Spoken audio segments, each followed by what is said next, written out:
Mostly மக்கள் கேட்பார்கள், ஷேக் நம்முடைய மன்ஹஜ் எதுவாக இருக்க வேண்டும் என்று. சிலர் கூறுவார்கள், நம்முடைய மன்ஹஜ் கிதாபு சுன்னா, அல் குர்ஆன் வ சுன்னா, குர்ஆன் மற்றும் சுன்னா. நான் கூறுகின்றேன் அல்ல.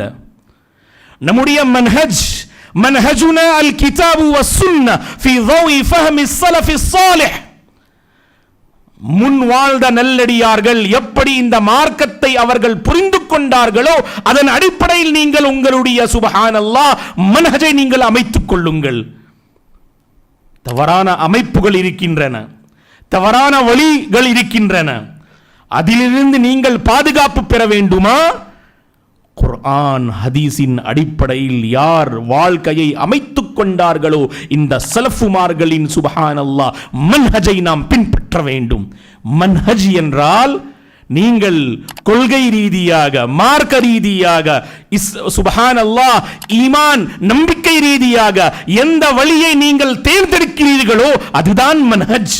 நம்முடைய மன்ஹஜ் என்ன? அல் கிதாபு வ சுன்னா. எப்படி நாம் அதை புரிந்து கொள்வோம்?